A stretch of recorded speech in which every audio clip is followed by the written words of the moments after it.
जय जगन्नाथ दर्शक बंधु आपण को परिचय देवा मोर किसी आवश्यक नहीं। आपण निश्चय जानी सारे घरे घरे परिचित बाबा दिवाकर दास महाराज आम सहित जोड़ी होती।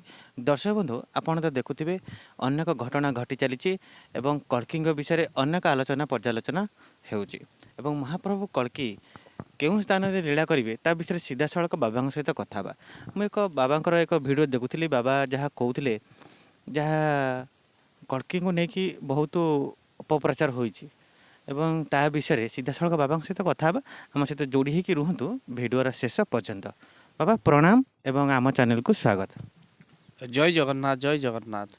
बाबा आपण कौन कहे ये जो भाव में कल्की विषय आलोचना पर्यालोचना हो प्रचार प्रसार हो महाप्रभु विषय अनेक ग्रंथ लेखाई ता बेपार भी हो। जय जगन्नाथ जय जगन्नाथ। केवल मालिकार नुहे भागवत कल्की संबंधी तथ्य प्रदान कर श्रीमद् भागवत द्वादश अध्याय कल्की संबंधी तथ्य दि जाए। भगवान जन्म हेबे विष्णु जशा घरे जन्म हेबे विष्णु जशा नामक ब्राह्मण घरे महाप्रभु आसवे बोली कल्की जहाँ वर्णना रही श्रीमद् भागवत।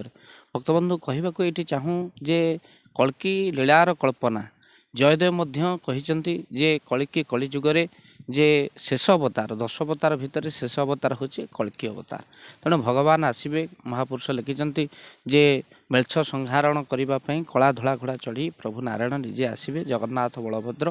तेणु ये समय खूब निकटतर। तेणु महापुरुष से कथा को निजे अनेक जगार वर्णना करते। तेणु कहवार कथा महापुरुष लिखिं कलिजुगर केवल गोटे कल्की नुहे अनेक कल्की बाहर जे निजक जो मैंने कल्की बोली कहे तो महापुरुष लिखिं अनेक निजक अच्युत कही ज्ञान कहते आखि देखाई अनेक कहे मुज सुबंत अनेक कहे मुझे अनंत एमानक आम सतर्क थी हाथे मापी चाखंडे चलू। महापुरुष अच्युतानंद ये कथा कहते एमानक सतर्क रहिबार आवश्यकता अच्छे। अनेक कहते मालिका पढ़ी आमने कल्की संबंधी तथ्य को जानापी चाहूँ। भक्तबंधु मालिका सतर्क करे कौन कौन आपण लक्षण देखिले आपण कल्की बोली विचार करिबा से भगवान बोली विचार करिबा। जेमिति चालुथिबा अवस्था भूमि रे छाई न पड़िबा आउ जेमिति आपण तांको पाखरे बसिले धरिकी सेतिकी आपण अमृतर अनुभवटा करिबा। तो भक्तबंधु अनेक लक्षण मध्य दिया जाइछ आउ सेही लक्षण जे नहबो त कल्की बोली विचार करि परिबे नाही। तेणु विशेष भाव में देखा गले तेणु प्रभु जहाँ गुप्त ताहा हेउछि सक्त। समय आसो चेतुआ भक्त जानते जो मैंने चेतुआ भक्त महापुरुष कौटी जन्म होती प्रभु कौटी जन्म होती भक्त कौटी जन्म होती से कथा को से ज्ञात से पर्टिकुलार भाव में जानते। तेणु एगुड़िक सोशल मीडिया बिल्कुल आलोचना होगा कथा नुह कहीं आलोचना होगा कथा नुह कहीं चेतुआ भक्त ये सब कथा जानते। अनेक जिनस प्रहसन एवं पालु जाए मालिका को नहीं प्रहसन अनेक जिनस नहीं प्रहसन चलती। तेणु जहाँ आखरिक ग्रंथरे ना से कथा संसार को आसছে। तेणु निश्चिंत भाव में साधु सावधान साधु मान को सावधान करा जाए। तेणु रहिबा निहाती आवश्यक रही। तेणु एथिपाई अनेक कल्की निजक कहे। तेणु निजे भगवान कहते मन तोहर निज गुरु उद्धव केते तू पचार। कल्की को देखा मात्रे अर्थात प्रभु दर्शन मात्रे पाप न रहे तार गात्रे। भगवान का दर्शन पर पाप रही मर्म मन निर्मल हो आखिर लोतक गलिब। तेणु यही भाव जो स्फुरित हम जान से होती भगवान कल्की। तेणु यही भाव रहा दरकार कि भर कथा जे समस्ते प्रभु को देखी तो से भाव सृष्टि हेनी। कृष्ण को देखी कौन कंस मन भितर से भाव सृष्टि होता जी भाव गोपपुरी वृंदावन में सृष्टि होता भक्त मान मन भितर जी कृष्ण को देखी सृष्टि होता कंस द्रोह भाव में चिंता करूला। तेणु निश्चित भाव में अनेक ठाकुर को देखी ठाकुर बोली विचार करें ना ठाकुर बोली जापारती ना पाखरे जदि प्रभु प्रकट हे लोक मैंने सन्देह रे। तेणु जेहेतु कलिजुगर प्रभाव तेणु निश्चित भाव में जो मैंने भक्त से मैंने भगवान को चिन्ह पारे आ जो मैंने अभक्त से मैंने भगवान को देहर दोष गुण निश्चिंत भाव में से बाहर करदे। बाबा जुगे जुगे जिते भगवान अच्छा से असुर भी अच्छा असुर जो अच्छा पंडुका नामधारी जड़े सी भी जो भगवान कृष्ण थे सी भी कहते निजक भगवान किंतु सेमिति एबे भी तो देखो अनेक जो पंडुरक नामक जो असुर थिला से निजक भगवान बोली कहूला भगवान ही तार निधन करते। तेणु निजक निजे भगवान कहले कहीं के भगवान हो जाती ना। तेणु संसार भितर भक्त मान तार कौन ना साधु मान तार पूरा लक्षण आउ तार विचार करेंगे साधु मान विचार करेंगे। तेणु साक्षात भगवान को देखी सारापर जमी हनुमान निजे ବିପ୍ର ରୂପ ଧରି ବ୍ରାହ୍ମଣ ରୂପ ଧରି ପ୍ରଭୁଙ୍କ ସାମ୍ନାରେ ଯାଇଥିଲେ, କିନ୍ତୁ ପ୍ରଭୁଙ୍କୁ ସେ ଜାଣିପାରିଥିଲେ। ଭକ୍ତବନ୍ଧୁ ସେଇଭଳି ହନୁମାନଙ୍କ ଭଳି ହୃଦୟ ଭିତରେ ସେଇଭଳି ଭାବ ନ ଆସିଲା ପରେ, ନ ଆସିବା ପର୍ଯ୍ୟନ୍ତ ପ୍ରଭୁଙ୍କୁ ଜାଣିପାରୁଥିଲେ। ନିଜେ ନିଜେ କେହି ପ୍ରଭୁ କହିକି ପ୍ରଭୁ ହେଇଯାଆନ୍ତି ନାହିଁ ସଂସାର ଭିତରେ। ତେଣୁ ସଂସାର ତାଙ୍କୁ ମାନ୍ୟତା ଦେବା ଦରକାର।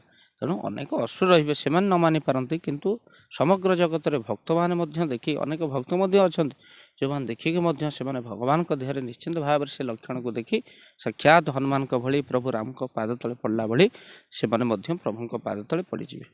ବାବା, ଆପଣ ଅନେକ ଗ୍ରନ୍ଥ ଅଧ୍ୟୟନ କରିଛନ୍ତି। ବାବା, ଆପଣଙ୍କ ଚିନ୍ତାଧାରାରେ ଆମ ଭକ୍ତବନ୍ଧୁ ଏବଂ ଦର୍ଶକ ବନ୍ଧୁମାନେ ଟିକେ ଜାଣିବାକୁ ବହୁତ ଉତ୍କଣ୍ଠା ଅଛନ୍ତି ଯେ ମହାପ୍ରଭୁ ଆସିଲେଣି କି ନାହିଁ। ଦେଖନ୍ତୁ, ସଂସାର ଭିତରେ ଅନେକ ଭକ୍ତମାନେ ସେମାନେ ଜାଣିଛନ୍ତି ପ୍ରଭୁ ଆସିଗଲେଣି। ପ୍ରଭୁ ନିଶ୍ଚିନ୍ତ ଭାବରେ ଆସିଗଲେଣି ବୋଲି ଯେ ମହାପୁରୁଷ ଲେଖିଥିଲେ, ହୋମ ଯଜ୍ଞ ହେବ ପ୍ରତି ଗ୍ରାମରେ, ଲୋକେ ମାତିବେ ମୋ ନାମ ପ୍ରେମରେ। ତେଣୁ ଏହି ସମୟରେ ଯେ ପ୍ରଭୁ ଭଗବାନ ଆଉ ଆତ୍ମାକୁ ଯେ କରିବେ ସୃଜନ, ତେଣୁକରି ଅନେକ ଜାଗାରେ ହୋମଯଜ୍ଞ ହେବ। ଦେଖନ୍ତୁ ଅବିକା ଚାରିଆଡ଼େ ପ୍ରଭୁ ଆସିବାର ଲକ୍ଷଣ। ହୋମଯଜ୍ଞ ହୋଇଛି, ପ୍ରଭୁ ଆସିଛନ୍ତି ସଂସାର ଭିତରେ, ଧର୍ମ ସ୍ଥାପନା କରିଛନ୍ତି। ଯେଉଁମାନେ ଅଧର୍ମ ବାଟକୁ ଯାଇଛନ୍ତି ତାଙ୍କୁ ଧର୍ମ ଆଡ଼କୁ ଆଣିଛନ୍ତି। ତେଣୁ ଯେଉଁମାନେ ଆମିଷ ଖାଇକି ଗଡ଼ୁଥିଲେ ସେମାନଙ୍କୁ ମଧ୍ୟ ବାଟକୁ ଆଣିଛନ୍ତି। ତେଣୁ ଏହି ହିସାବରେ କହିବାକୁ ଗଲେ ପ୍ରଭୁ ଆସିଗଲେଣି। ତେଣୁ ଆଉ ଆସିବେ ବୋଲି କଥା ନାହିଁ, ଆସିଗଲେଣି। ଭକ୍ତବାନ ଯେଉଁମାନେ ଆମ ଚ୍ୟାନେଲକୁ ମଧ୍ୟ ଦେଖୁଛନ୍ତି, ଆମ ଦ୍ୱାରା ଜାଣିଛନ୍ତି, ଆମେ ଖୋଲିକି ନ କହିଲେ ମଧ୍ୟ ସେମାନେ ଠାକୁରଙ୍କୁ ଅନୁଭବ କରିସାରିଲେଣି, ଠାକୁର ବୋଲି ବିଚାର କରିସାରିଲେଣି। ତେଣୁ ଆମେ କହିବାନି ଯେ ଇଏ ପ୍ରଭୁ, ଇଏ କଳକି, କେବେ କେବେ ଆମେ ଏ କଥାକୁ କହିବୁ ନାହିଁ। କାହିଁକିନା ଏ କଥାକୁ ଆମଠାରୁ ଅଧିକ ଭକ୍ତମାନେ ଜାଣନ୍ତି। ଆମେ କାହାକୁ କଳକି ବୋଲି କହିଦେବୁ, ଯେ ଆମେ କାହାକୁ ଭଗବାନ କହିଦେବୁ, ଲୋକେ ତାକୁ ମାନ ଆମେ କହୁଛୁ ବୋଲି, ସେ କଥା ନାହିଁ। ତୁମର ଅନୁଭବ, କାହିଁକିନା ଏ କଥା କହିଦେଲେ ମୁଁ ଅବିକା ଦେବାନନ୍ଦକୁ ଠାକୁର ବୋଲି କହିବି, ମୋ ଦୃଷ୍ଟିରେ ଦେବାନନ୍ଦ ଠାକୁର ହୋଇପାରେ, କିନ୍ତୁ ଆପଣଙ୍କ ଦୃଷ୍ଟିରେ ହେବା ଦରକାର। ତେଣୁ ନିଶ୍ଚିନ୍ତ ଭାବରେ କହିବାର କଥା। ତେଣୁ ଲୋକମାନେ ସେ କଥାକୁ ପ୍ରଭୁ ଆସିଗଲେଣି ବୋଲି ଏ କଥାକୁ ଲୋକ ଜାଣିଛନ୍ତି। ଆଉ ପ୍ରଭୁ ଆସିଛନ୍ତି। ସଂସାର ଭିତରେ ଅନେକ ଯେଉଁମାନେ ଆମିଷ ମଦ୍ୟପାନ କରି ସେମାନେ ବୁଲୁଥିଲେ, ସେମାନେ ପ୍ରଭୁଙ୍କୁ ପାଇକି ସବୁକିଛି ଛାଡ଼ି ଦେଇଛନ୍ତି, ପ୍ରଭୁଙ୍କୁ ପାଇ ପାଗଳ ହେଇଯାଇଛନ୍ତି। ଅନେକ ମଧ୍ୟ ଠାକୁରଙ୍କ ପାଇଁ ଯେମିତି ଭଗବାନ କୃଷ୍ଣଙ୍କ ପାଇଁ ପାଗଳ ହେଇଛନ୍ତି, ସେମିତି ମଧ୍ୟ ପାଗଳ ହେଇଯାଇଛନ୍ତି। କେବଳ ପ୍ରଭୁ ପ୍ରଭୁ। ଦିଅ ପଛେ ମୋତେ ଦାରୁଣ ଯାତନା, ସହିବି ମଥା ପୋତି, କେବେ କରିବିନି ଅଳି ତୁମ ପାଶେ ପାଇବାକୁ ସୁଖ ନୀତି। ତୁମ ପାଶେ ଯିଏ ପ୍ରଭୁ ଯାହା କହୁ ପଛେ, ମୋ ଦୃଷ୍ଟିରେ ପ୍ରଭୁ, ମୁଁ ଜାଣିଛି ମୋ ପ୍ରଭୁ କିଏ। ଏହି ଭାବରେ ଭକ୍ତମାନେ ଅଛନ୍ତି, ସେମାନେ ହଲୁନାହାନ୍ତି। ଯେତେ ପ୍ରକାର ମିଡ଼ିଆ, ସୋସିଆଲ ମିଡ଼ିଆ, ଭଲ ମନ୍ଦ, ଡିଙ୍କି ବଗ ଏସବୁ ଆଇଲେ ସେମାନେ ହଲିବାର ଅବସ୍ଥା ବିଲକୁଲ ନାହିଁ। ସେମାନେ ଜାଣିଛନ୍ତି ତାଙ୍କ ପ୍ରଭୁ କିଏ, ଆଉ ସେମାନେ ଦୃଢ଼ତାପୂର୍ବକ ମଧ୍ୟ ରହିଛନ୍ତି। ବାବା, ବହୁତ ସୁନ୍ଦର କଥା ଆପଣ କହିଲେ, କିନ୍ତୁ ଅନେକ ସାଧୁସନ୍ଥଙ୍କ ସହିତ ଆମେ ଯାହା କଥା ହେଉଛୁ ପ୍ରଭୁଙ୍କ ବିଷୟରେ, କିନ୍ତୁ ଅନେକ ସାଧୁସନ୍ଥ କହୁଛନ୍ତି ଯେ ପ୍ରଭୁ ଆସିନାହାନ୍ତି, ପ୍ରଭୁ ଯେତେବେଳେ ଆସିବେ ଅନେକ ଅଲୌକିକ ଘଟଣା ଘଟିବ। ତା ବିଷୟରେ ବାବା ଆପଣ କ'ଣ କହିବେ? ଦେଖନ୍ତୁ, ସାଧୁସନ୍ଥଙ୍କର ମତ ଠିକ୍, ପ୍ରଭୁ ଆସିବେ, ଅନେକ ଘଟଣା ଘଟିବ, ନିଶ୍ଚିନ୍ତ ଭାବରେ ଏ କଥା ତାଙ୍କ ଅନୁଭବରୁ ସେ କହିଛନ୍ତି, ମୁଁ ମୋ ଅନୁଭବରୁ କହିଲି। ତ ନିଶ୍ଚିନ୍ତ ଭାବରେ ସାଧୁସନ୍ଥ ଯେଉଁମାନେ ଅନୁଭବ କରୁଛନ୍ତି ଯେ ନାହିଁ ଠାକୁର ଆସିଲେ ଘଟଣା ଘଟିବ, ଅନେକ କଥା ଲେଖା ହେଇଛି, ଅନେକ ଘଟଣା ଘଟିବ, ସେ ତାଙ୍କ ଅନୁଭବରୁ କହୁଛନ୍ତି। କିନ୍ତୁ ମୋ ଅନୁଭବରେ ମୁଁ ମଧ୍ୟ ପ୍ରଭୁଙ୍କର ସାନ୍ନିଧ୍ୟ ପ୍ରାପ୍ତି କରିଛି, ପ୍ରଭୁଙ୍କୁ ଦର୍ଶନ କରିଛି, ଆଉ ପ୍ରଭୁଙ୍କର ସେ ଭାବରେ ଅଛି। ତେଣୁ ଯେଉଁ ପାୟା ଓ ଛପାୟା, ତେଣୁ ଏଇଭଳି ଭାବରେ ନିଶ୍ଚିନ୍ତ ଭାବରେ କୁହାଯାଏ, ଧରିକି ଅନୁଭବକୁ ସତ୍ୟ କହିଲେ ଅଭିରାମ ଭାଇ। ଖୋଲିକି ନ କହିଲେ ମଧ୍ୟ ଆମେ ମଧ୍ୟ ଠାକୁରଙ୍କ ସାନ୍ନିଧ୍ୟ ପ୍ରାପ୍ତ କରିଛୁ, ତେଣୁ ଠାକୁରଙ୍କୁ ଦର୍ଶନ କରିଛୁ। ମହାପ୍ରଭୁଙ୍କ ପାଖରେ ଯେଉଁଭଳି ଭାବରେ ମନର ଅହଙ୍କାର, ଅହମ୍ବିକା ସବୁ ଠାକୁରଙ୍କ ଦର୍ଶନ ପରେ ସବୁ ଦୂର ହୋଇଯାଇଛି। ତ ନିଶ୍ଚିନ୍ତ ଭାବରେ ଏ ଭାବ ସୃଷ୍ଟି ହୋଇଛି ନିଶ୍ଚିନ୍ତ ପ୍ରଭୁଙ୍କ ଇଚ୍ଛାରେ। ତେଣୁ ଯେ ଗୋଟିଏ ଜଣେ ବ୍ୟକ୍ତିଗତ ଭାବରେ ଯଦି ଆମେ ଦେଖିବା, କାଲି ଜଣେ ମୋତେ ପଚାରୁଥିଲେ, କହିଲେ ସତରେ କ'ଣ କଳ୍କି ସିଏ ଯେଉଁ ଖଣ୍ଡଗିରିରେ ଯିଏ ବାହାରିଛନ୍ତି ସିଏ କ'ଣ କଳ୍କି? ମୁଁ କହିଲି, ଆପଣ ଯଦି ଯାଇଥିବେ ଦର୍ଶନ କରିଥିବେ, ଆଉ ଆପଣଙ୍କ ଅନୁଭବରେ ଯଦି ସିଏ କଳ୍କି ନୁହଁ, ଯଦି ଆପଣ ଭାବିବେ କଳ୍କି କ'ଣ, ତେଣୁ ଆମେ କାହାକୁ କହିଦେଲେ କି କଳ୍କି ହୋଇପାରିବ ନାହିଁ। ବ୍ୟକ୍ତିଗତ ଭାବରେ ଦେଖିବାକୁ ଗଲେ, ତେଣୁ ଆମେ କାହା ଉପରେ ଲଦି ଦେବାନି ଯେ ଇଏ ଭଗବାନ ବୋଲି। ତେଣୁ ପ୍ରଭୁ ଯିଏ, ତାକୁ ଭକ୍ତ ହିଁ କେବଳ ଚିହ୍ନିବ ଭଗବାନକୁ। ଯେମିତି ସୁନା ଚିହ୍ନେ ବଣିଆ, ଗୁଣ ଚିହ୍ନେ ଗୁଣିଆ, ତେଣୁ ଚେତୁଆ ଭକ୍ତମାନେ ଭଗବାନଙ୍କୁ ସେମାନେ ଠାବ କରିସାରିଛନ୍ତି। ବାବା, ଆପଣଙ୍କ କହିବା ମୁତାବକ ଯେ ଅନେକ ଭକ୍ତି ଏବଂ ସାଧନା ବଳରେ ପ୍ରଭୁଙ୍କୁ ଦର୍ଶନ କରିପାରିବେ, କିନ୍ତୁ ଆପଣ ଯାହା ବାବା କହିଲେ ଟିକେ ପୂର୍ବରୁ, ବାବା ଆପଣ ସେ ସାନ୍ନିଧ୍ୟ ଲାଭ କରିଛନ୍ତି, ତା ବିଷୟରେ ବାବା ଆମ ଭକ୍ତବନ୍ଧୁମାନେ କ'ଣ ବୁଝିବେ? ତେଣୁ ଦେଖନ୍ତୁ, କଥା ହେଉଛି କ'ଣ ନା, କଳିଯୁଗର ଯେଉଁ ସମୟ ଆସିଛି, ଆଉ ସେଇ ସମୟ ଭିତରେ ଯେ ନିଜେ ନିଜକୁ ଆଗ ଚିହ୍ନିବାକୁ ପଡ଼ିବ, ଆଗ ସାଧନା କରିବାକୁ ପଡ଼ିବ। ତେଣୁ ତୁମ ଭିତରେ ସେତିକି ଉର୍ଜା ଜାଗ୍ରତ ହେଲେ ତୁମକୁ ଈଶ୍ୱରମୟ ଜଗତ ଦେଖାଯିବ, ଆଉ ତୁମେ ଈଶ୍ୱରଙ୍କ ପାଖରେ ତୁମକୁ ଈଶ୍ୱର ହିଁ କୃପା କରିବେ, ଈଶ୍ୱର ହିଁ ଡାକିବେ, ଈଶ୍ୱରଙ୍କ ପାଖରେ ହିଁ ପହଞ୍ଚିବ। ତେଣୁ ନିଶ୍ଚିନ୍ତ ଭାବରେ ସେଇ ପ୍ରଭୁଙ୍କର କଳା ନେଇକି କେହି ଅବତାରୀ ମଧ୍ୟ କଳା ନେଇକି ସଂସାର ଭିତରେ ଜନ୍ମ ହେଉଛନ୍ତି, ସଂସାର ଧ୍ୱଂସ ହୋଇଯାଆନ୍ତାଣି। ତେଣୁ ନିଶ୍ଚିନ୍ତ ଭାବରେ ପ୍ରଭୁଙ୍କର କଳା ନେଇ କିଛି ପ୍ରକଟ ହୋଇ ଜଗତକୁ ଯେ ଭଗବତ ମାର୍ଗରେ ପ୍ରେରଣା କରିବାକୁ, ଭଗବତ ମାର୍ଗୀ ହେବା ପାଇଁ ସେମାନେ ମଧ୍ୟ ବାଟ ବତାଉଛନ୍ତି। ତେଣୁ ନିଶ୍ଚିନ୍ତ ଭାବରେ ତାଙ୍କ ସାନ୍ନିଧ୍ୟ ଯେଉଁମାନେ ବି ପ୍ରାପ୍ତ କରିଛନ୍ତି ସେମାନେ ବହୁତ ଅଛନ୍ତି, ଯେଉଁମାନେ ଗୁରୁକୁ ପରମ ବ୍ରହ୍ମ ବିଚାର କରିଛନ୍ତି, ଆଉ ସେଇ ଗୁରୁଙ୍କର ସାନ୍ନିଧ୍ୟ ପ୍ରାପ୍ତ କରି ସେମାନେ ମଧ୍ୟ ବହୁତ କିଛି ପ୍ରାପ୍ତି କରିଛନ୍ତି। ତେଣୁ ମୁଁ ଆପଣମାନଙ୍କୁ ମଧ୍ୟ ଯେଉଁମାନେ ଆମର ଦେଖୁଛନ୍ତି ଭକ୍ତମାନେ, ମୁଁ ତାଙ୍କୁ ନିବେଦନ କରିବି ସେମାନେ ମଧ୍ୟ ତାଙ୍କର ଅନୁଭବ ଆଉ ଅନୁଭୂତିକି ଲେଖନ୍ତୁ ଯେ ମୁଁ ଏହି ଗୁରୁଙ୍କ ସ୍ପର୍ଶରେ ଆସିକି, ସମ୍ପର୍କରେ ଆସିକି ଏହି ଗୁରୁଙ୍କର ସାନ୍ନିଧ୍ୟ ପ୍ରାପ୍ତ କରି ମୋ ଜୀବନରେ ମଧ୍ୟ ଅନେକ ପରିବର୍ତ୍ତନ ହେଇଛି। ଆମକୁ ଖୁସି ଲାଗିବ କମେଣ୍ଟ ପଢ଼ିବା ପାଇଁ ଯେ ଦେଖନ୍ତୁ ସଂସାର ଭିତରେ ଯେ ସମସ୍ତେ ଅଧର୍ମ କରୁଛନ୍ତି ତା ନୁହେଁ, ଧାର୍ମିକ ଲୋକ ଅଛନ୍ତି। ତେଣୁ ଆମେ ଆମ ବୟସରେ ମୋ ସାଙ୍ଗମାନେ ସମସ୍ତେ କ'ଣ କରନ୍ତି ନା, ଯେ ମଦ ମାଂସରେ ମାତିଲା ବେଳେ ସମସ୍ତେ ଆମେ ଠାକୁରଙ୍କ ସେତେବେଳେ ଭାଗବତ ଗ୍ରନ୍ଥ ପଢ଼ୁଥାଉ, ଅନେକ ଥଟ୍ଟା କରନ୍ତି। ଆମେ ଯେତେବେଳେ ବସ୍ତ୍ର ପିନ୍ଧୁ, ବୟସ କମ୍ ଥିଲା, ସେତେବେଳେ ଅନେକ ଲୋକ ଅନେକ ଥଟ୍ଟା କରନ୍ତି। ତେଣୁ ଆମେ ତାକୁ ଆଉ ଶୁଣୁନା, କାହିଁକି ନା ଆମର ଜନ୍ମ କ'ଣ ହେଇଛି ନା ରାମ କାର୍ଯ୍ୟ ଲାଗି ତବ ଅବତାର ଶୁଣତ ମୁଁ ଭୟ ପର୍ବତ ଆକାର ହନୁମାନ ଯେମିତି ଉଠି ପଡ଼ିଲେ, କେହି ଯଦି ଆମକୁ ଚେତେଇ ଦେଇଛି, ମୋ ଗୁରୁଦେବ ହେଉଛନ୍ତି ପ୍ରେମାଚାର୍ଯ୍ୟ ବାବା ମଧୁସୂଦନ। ତେଣୁ ଯେତେବେଳେ ମୁଁ ସାନ୍ନିଧ୍ୟ ପ୍ରାପ୍ତ କରିଛି, ପ୍ରଭୁ ଗୁରୁଦେବଙ୍କ ପାଖରେ ଯାଇ ପହଞ୍ଚିଛି, ଆଉ ସେତେବେଳେ ସେଇ ଆଶ୍ରମର ବାତାବରଣ ପ୍ରଭାବିତ କରିଛି। ଆଉ ତାପରେ ଗୁରୁଙ୍କର ସାନ୍ନିଧ୍ୟ ପ୍ରାପ୍ତି କଲା ପରେ ଯେତେବେଳେ ସେଇ ଅନୁଭବ ଗୁରୁଙ୍କର ଭାବଧାରା ଆଉ ଗୁରୁଙ୍କର ବାଣୀ ଆଉ ସମ୍ପୂର୍ଣ୍ଣ ରୂପେ ପ୍ରଭାବିତ କରିଛି, ସେମିତି ଆପଣମାନେ ମଧ୍ୟ କେଉଁ ଗୁରୁଙ୍କ ସ୍ପର୍ଶରେ ଆସି ସାନ୍ନିଧ୍ୟ ପ୍ରାପ୍ତ କରି ଜୀବନର ପରିବର୍ତ୍ତନ ହେଇଛି ନିଶ୍ଚିନ୍ତ କମେଣ୍ଟ ବକ୍ସ ମାଧ୍ୟମରେ ଲେଖିଲେ ଆମକୁ ନିଶ୍ଚିନ୍ତ ଭାବରେ ଖୁସି ଲାଗିବ। କାହିଁକିନା ଯେ ସବୁ ଅଧର୍ମ ବାଟକୁ ପଳେଇଯିବେ ତା ନୁହେଁ, ଧର୍ମ ଅଛି ବୋଲି ସଂସାର ଅଛି। ଯେଉଁଦିନ ଧର୍ମ ନଷ୍ଟ ହେଇଯିବ ତେଣୁ ସଂସାର ନଷ୍ଟ ହେଇଯିବ। ବାବା ତାହେଲେ ଆମେ ବୁଝିଲେ ଯେ ଯେତେବେଳେ ପ୍ରଭୁ ଥିବେ ସେତେବେଳେ ଅସୁର ବି ଥିବେ, ଏବଂ ପ୍ରଭୁ କେବେ କହିବେ ନାହିଁ ଯେ ମୁଁ ପ୍ରଭୁ। ନିଶ୍ଚିନ୍ତ ଭାବରେ ପ୍ରଭୁ କାହିଁକି କହିବେ ମୁଁ ପ୍ରଭୁ ବୋଲି? ତେଣୁ ଭକ୍ତମାନେ ଜାଣିବେ ଦ୍ୱାପର ଯୁଗରେ ଭଗବାନ କୃଷ୍ଣ କହିଲେ ତୁମେ ମୋ ଶରଣକୁ ଚଳା, ଜଣେ କେବଳ ଠାକୁର ଭଗବାନ କୃଷ୍ଣ ସର୍ବଧର୍ମାନୁ ପରିତ୍ୟଜ୍ୟ ମାମେକଂ ଶରଣଂ। ତାଙ୍କ ଭିତରେ ସେ ଭାବ ଥିଲା, ଆଉ ସେଇ ଭକ୍ତମାନଙ୍କୁ କୋଳେଇ ନେବାର ଯେଉଁ କରୁଣା ପ୍ରଭୁ କରିଛନ୍ତି ଭଗବାନ କୃଷ୍ଣ ଜଗତ ଜାଣି, ସେ କହିଲେ ସର୍ବଧର୍ମାନୁ ସବୁ ଧର୍ମ ତୁ ମୋ ଚରଣକୁ ପଳେଇ ଆସ। ତଥାପି ମଧ୍ୟ ଏ ଆହ୍ୱାନ କ୍ରମେ ଦୁଷ୍ଟମାନେ କ'ଣ ଚରଣକୁ ଆସିଛନ୍ତି? ଦୁଷ୍ଟମାନେ ପ୍ରଭୁଙ୍କ ସହିତ ଦ୍ରୋହ କରୁଛନ୍ତି। ଶିଶୁପାଳ ନିନ୍ଦା କରିଛି, ଠାକୁରଙ୍କ ହାତରେ ମୃତ୍ୟୁବରଣ କରିଛି, କଂସ ନିନ୍ଦା କରିଛି। ତେଣୁକରି ଠାକୁର ଅଛନ୍ତି ମାନେ ଅସୁର ରହିବେ, ଏଥିରେ କୌଣସି ଦ୍ୱିମତ ନାହିଁ। କାହିଁକିନା ଯେମିତି ଆଲୋକ ଅଛି ମାନେ ଅନ୍ଧାର ଅଛି, ସେମିତି ସଂସାର ଭିତରେ ଭଲ ଅଛି ମାନେ ଖରାପ ଅଛି। ପ୍ରଭୁ ଆସିଛନ୍ତି ମାନେ ଅସୁରମାନେ ଆସିବେ, ଯେଉଁମାନେ ଅପପ୍ରଚାର କରିବେ ଆଉ ଯେଉଁମାନେ ନିନ୍ଦା ଦେବେ, ଠାକୁରଙ୍କୁ କୁଚାଟନା କରିବେ। ଠାକୁର ଏଇ ଯେଉଁ ସଂସାର ଏଭଳି ଭାବେ ଆମେ ଆସିଲେଣି, ଦେଖିଲେଣି। କିନ୍ତୁ ଆମେ ଆମ ମନ ଭିତରେ ଆମେ ଯେତିକି ଆମେ ଦର୍ଶକ ବନ୍ଧୁ ଆମେ ଦେଖୁଛେ, ରାତିରେ ଆମେ ସମୀକ୍ଷା କରିବା କଥା, ଆତ୍ମସମୀକ୍ଷା। ଆମେ ପ୍ରକୃତରେ ଖାଲି କଥା କହୁଛେ ନା କାର୍ଯ୍ୟରେ କିଛି କରୁଛେ? ତେଣୁ କାର୍ଯ୍ୟରେ କିଛି କରିବା ନିହାତି ଭାବରେ ଦରକାର। ଆମେ କିଛି ଏମିତି ଭଲ କାର୍ଯ୍ୟ କରିବା ଦରକାର ଯେଉଁଥିପାଇଁ ଏ ସଂସାର ଲୋକ ତ ଯାହା ହେଲେ ନିନ୍ଦା କରିବା କଥା, ନିନ୍ଦା ଆସିବ, କିନ୍ତୁ ଈଶ୍ୱର ତୁମକୁ ଦେଖି ଖୁସି ହେବେ ଧରି। ତେଣୁ କୁହାଯାଏ ପ୍ରକୃତରେ ଦେଖନ୍ତୁ କର୍ମ ଏମିତି ହେବା ଦରକାର ଯେଉଁ କର୍ମ ଦେଖି ତୁମକୁ ଆଉ ମନ୍ଦିର ଯିବାକୁ ପଡ଼େ ନା, ମନ୍ଦିର ଠାକୁର ଆପେ ଆପେ ଖୁସି ହୋଇଯାଆନ୍ତି। ସେଥିପାଇଁ କର୍ମଟା ଆଗ, କର୍ମ ତୋହର ମାନେ ପ୍ରକୃତରେ ଦେଖିବାକୁ ଗଲେ ଯେ ଭୂତାତ କର୍ମ ପାଦେ ସେବ କର୍ମ ନାହିଁ ଅନ୍ୟ ଦେବ। ତେଣୁ କର୍ମ ହିଁ ପ୍ରକୃତ ବଡ଼, ଆଉ ସେଥିପାଇଁ ସେଇ କର୍ମ ଦ୍ୱାରା ତୁମକୁ ଭଗବତ ପ୍ରାପ୍ତି ହେବ, ଈଶ୍ୱରଙ୍କ ଦର୍ଶନ ହେବ। ବାବା ଆଉ ଗୋଟିଏ କଥା ପଚାରିବି ଆପଣଙ୍କ ବିଷୟରେ। ବାବା ଆପଣଙ୍କ ଗ୍ରାମରେ ଅନେକ ଲୋକ ଅଛନ୍ତି, ସେ ଆପଣଙ୍କୁ ନିଶ୍ଚୟ ପ୍ରଭୁ ବୋଲି ମାନନ୍ତି। ଆପଣ ଅନେକ ଲୋକଙ୍କର ସମସ୍ୟା ବି ଦୂର କରୁଛନ୍ତି ଏବଂ ସାହାଯ୍ୟ କରୁଛନ୍ତି, ତାଙ୍କ ସୁବିଧା ଅସୁବିଧାରେ ଆପଣ ଠିଆ ହେଉଛନ୍ତି। ଏବଂ ଆମେ ଯାହା ଦେଖୁଛୁ ଆପଣ ଏକ ଅଶ୍ୱରେ ବସୁଛନ୍ତି, ଆପଣ ପୁଣି ପଛରେ କହିବେନି ପ୍ରଭୁ ବୋଲି। ତ ହସମାଡ଼ିଆ କଥା, କାହିଁକିନା ଯେ ପ୍ରକୃତରେ ମୁଁ ଘୋଡ଼ାଟା ଗୋଟେ ଶ୍ରଦ୍ଧାରେ ନେଇକି ଆସି, ତାଦ୍ୱାରା ବି ବହୁତ ପିଲାମାନେ, ଛୋଟ ପିଲାମାନେ ସକାଳୁ ଆସି ପହଞ୍ଚନ୍ତି।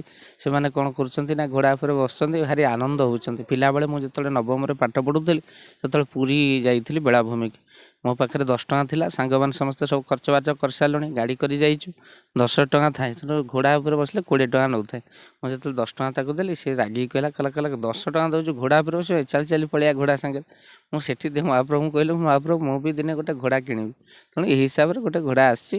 ଆଉ ଯେଉଁ ଘୋଡ଼ା ତାକୁ ଛୋଟ ଛୁଆ ଦେଖିବାକୁ ଭାରି ଆନନ୍ଦ ହେଉଛନ୍ତି, ଆମେ ମଧ୍ୟ ବସିକି ବୁଲୁଛୁ। ତେଣୁ ସେଥିରେ କିଛି ନାହିଁ। ଠାକୁର କଥା ଯେଉଁ କଥା କହିଲେ ଯେ ପ୍ରକୃତ ଆମେ ଏପର୍ଯ୍ୟନ୍ତ ମାନେ ମଣିଷ ହେବା ପାଇଁ ମଧ୍ୟ ଆହୁରି କିଛି ଜନ୍ମ ଦରକାର। ଦେବତା, ତାପରେ ଦେବତା ପରେ ଠାକୁର। ତେଣୁ ସିଏ ବହୁତ ଉଚ୍ଚ କଥା। ତେଣୁ ଯେଉଁ ଅଚ୍ୟୁତାନନ୍ଦ ମହାପୁରୁଷ କଳ୍କୀଙ୍କର ପରିଚୟ କରିଛନ୍ତି, ଭଗବାନଙ୍କର ପରିଚୟ କରିଛନ୍ତି, ସିଏ କହିଛନ୍ତି ଭୃତ୍ୟର ଭୃତ୍ୟ ପରିଭୃତ୍ୟ ଭଣେ ଦିନ ଅଚ୍ୟୁତ। ଏ କଥା କେବେ ହୋଇନି। ଚାକର ଭଳି ଆମେ ପ୍ରଭୁଙ୍କର ପାଦ ସେବା କରି ରହିବୁ, ତାଙ୍କରି କଥା କହୁଛୁ। ଆମର ବୃତ୍ତି ହେଉଛି ଜଗନ୍ନାଥଙ୍କ କଥାମୃତ, ମାଳିକାର କଥା, ମହାପୁରୁଷଙ୍କର କଥାକୁ ଲୋକ ଲୋଚନରେ ପହଞ୍ଚେଇବା। ତେଣୁ ଆମେ ହେଉଛୁ ପ୍ରଚାରକ, ଆମେ ପ୍ରଭୁ ନୁହେଁ। ତେଣୁ ପ୍ରଭୁ ଯାହାକୁ ମାନ୍ୟତା ଦେବା କଥା ଆପଣ ଦିଅନ୍ତୁ। ଗୋଟିଏ ପ୍ରଭୁ ଜଗନ୍ନାଥ। ତେଣୁ କିଏ ଠାକୁର ଅଭିରାମ ଠାକୁର ଲେଖିଛନ୍ତି, ଏକଇ ଗୁରୁ ଜଗନ୍ନାଥ, ତା ବିନା କିଏ ଅଛି ସମର୍ଥ। ତେଣୁ ଏକଇ ଗୁରୁ ହେଉଛନ୍ତି ଜଗନ୍ନାଥ, ଏକଇ ଗୁରୁ ମହାପ୍ରଭୁ। ତାଙ୍କୁ ଭକ୍ତି କରନ୍ତୁ। ତେଣୁ ଆମ ତାଙ୍କର ଯେଉଁ କ'ଣ ନା, ସେ ତାଙ୍କ ଭକ୍ତର ଚରଣ ଧୂଳି ହେବା ପାଇଁ, ମୁଁ ନିଜସ୍ୱ କଥା କହି ଦିବାକର ଏପର୍ଯ୍ୟନ୍ତ ସେଇ ଭକ୍ତର ଧୂଳି ହେବା ପାଇଁ ମଧ୍ୟ ମାନେ ସେତିକି ସାମର୍ଥ୍ୟ ତା ଭିତରେ ନାହିଁ। ଯେ ପ୍ରକୃତ ମୁଁ ଦାସର ଦାସ, ଗୋଟେ କୀଟ ଠାରୁ ଆହୁରି ମଧ୍ୟ ହୀନ। ଏ କଥା କହିଲା ବେଳକୁ ଆଖିରୁ ଲୁହ ଗଡ଼ି ଯାଉଛି। ପ୍ରଭୁ ତ କାହିଁକି ଅଛି। ତେଣୁ ସକାଳ ଠାରୁ ରାତି ପର୍ଯ୍ୟନ୍ତ ଆମେ ଯେଉଁ ଜଗନ୍ନାଥଙ୍କୁ ଭଜନ କରୁଛେ, ଯେଉଁ ଜଗନ୍ନାଥଙ୍କୁ ଭଜ ଲୀଳାଚଳବାସୀଙ୍କୁ ଏକାକ୍ଷର ପ୍ରମାଣ, ଯେ ଯେତେ ମାର୍ଗେ ଭ୍ରମାଇଲେ କେବେ ନ ହେବୁ ବ୍ରହ୍ମ। ତେଣୁ ଯେଉଁ ଜଗନ୍ନାଥ ମୂରତି ଚାରି ବେଦେ ଗୁପତ ମନ୍ତ୍ର ଯନ୍ତ୍ର ତନ୍ତ୍ର ଭେଦିନ ଗୁରୁ କହନ୍ତି ତତ୍ତ୍ୱ, କହେ ଜଗନ୍ନାଥ ଦାସ ମୂଳଟି ଅଟେ ବିଶ୍ୱାସ। ଆମେ ସେଇ ମହାପ୍ରଭୁଙ୍କ ପ୍ରଚାରକ। ଆମେ ପ୍ରଭୁ ନୁହେଁ। ଲୋକଙ୍କୁ ଭଲ ପାଇବା ଅଛି, ଶ୍ରଦ୍ଧା ଅଛି, ଯେହେତୁ ଲୋକଙ୍କ ସେବା ଚାଲିଛି। ରାତିରେ ହରି କଥା କହି ଯେତିକି ଧନ ଆମେ ରୋଜଗାର କରୁ, ଗୋଟେ କୁମ୍ପି କରି ତା ଦେହରେ ପକାଇ ଦେଉ। ଏ ପଇସା କ'ଣ ହେବ ନା, ଏ ପଇସାରେ କେବଳ ଲୋକ ସେବା ହେବ। ଆପଣ ଜାଣିଛନ୍ତି, ଲୋକମାନଙ୍କର ଶ୍ରଦ୍ଧା ଯୋଗୁଁ ଗୋଟେ ଆମ୍ବୁଲାନ୍ସ ମଧ୍ୟ କରାଯାଇଛି, ଯାହା ରୋଗୀମାନଙ୍କର ସେବା ମଧ୍ୟ ରାତି ଦ୍ୱିପହରେ କେହି ଯଦି ଆସି ପହଞ୍ଚିବେ। କାହିଁକି ନା ଆମେ କେବଳ ଭଲ କଥା କହିଲେ ହେବନି। ମୋ ବାପା ସବୁବେଳେ ମୋ ପରିବାରରେ ଅଛି, କୌଣସି ଆଶ୍ରମ କରିକି ମୁଁ ରହିନାହିଁ। କାହିଁକିନା ଆଶ୍ରମ ସରକାର ଭାଙ୍ଗିବ। ତେଣୁ ଯେ ବେଆଇନ ଭାବରେ ସେ ଘର କେଉଁଠି ଦେଖନ୍ତୁ, ଯେଉଁ ଆଗରେ ସବୁ, ମୁଁ କାହା ଜମିକି ମାଡ଼ି ବସିନି। ମୋ ପିତୃ ସମ୍ପତ୍ତିରେ, ମୋ ବାପାଙ୍କର ସମ୍ପତ୍ତିରେ ମୁଁ ଅଛି। ତେଣୁ ବାପାଙ୍କ ସମ୍ପତ୍ତିରେ ରହି ହରି କଥା କେବଳ ହେଉଛି ଆମର ଜୀବନ। ପ୍ରଭୁଙ୍କ କଥା ପ୍ରବଚନ କୌଣସି ଅନୁଷ୍ଠାନରେ ଗୀତା, ଭାଗବତ, ରାମାୟଣ କଥାକୁ ଲୋକମାନଙ୍କୁ ଶୁଣେଇ ରାତି ଅନିଦ୍ରା ହେଇ ମହାପ୍ରଭୁ ଯାହା ସଞ୍ଚୟ କରାଯାଏ ଧନ, ତା ଦେହରେ ଲୋକ ଉପକାର ମଧ୍ୟ କରାଯାଉଛି। ଏ କଥା ଗାଁର ସମସ୍ତେ ଜାଣନ୍ତି। ସମସ୍ତେ କହନ୍ତି ଗାଁ କନିଆ ସିଙ୍ଗାଣି ନାକି, ତୁମେ ତ ଦେବାନନ୍ଦ ଆମ ଗାଁର। ତେଣୁ ଗାଁରେ ଏ କଥାକୁ ମୁଁ କେବେ ଅନୁଭବ କରିପାରିନି। କାହିଁକିନା ଗାଁ ଲୋକ ସମସ୍ତେ ଭଲ ପାଆନ୍ତି।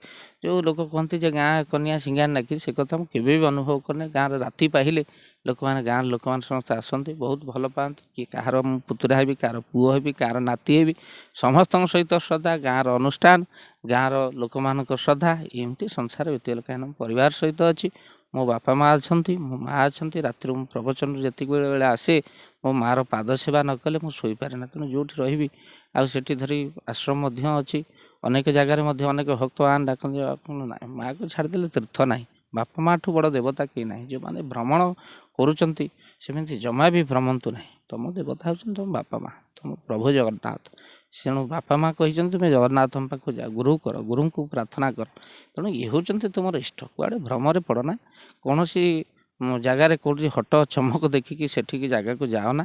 ତେଣୁ ତୁମେ ହିଁ ଫସିବ, କିଛି ଲାଭ ସେଠୁ ଟଙ୍କାଟାରେ ପାଇବ ନାହିଁ, ବରଂ କ୍ଷତି ହେବ ଭକ୍ତବନ୍ଧୁ। ତେଣୁ ପ୍ରଭୁଙ୍କ ପାଖ, କାହିଁକିନା ଆଜି ତୁମେ ଦୃଢ଼ ଭାବରେ ନାହଁ, ଏ ଦୃଢ଼ ହେ ସେ ଆଜି ରାଷ୍ଟ୍ର, କାଲି ଅନ୍ତରାଷ୍ଟ୍ର, ତାପରେ ଦେଖିଲାକୁ ବାବାଜୀ ଆରେଷ୍ଟ।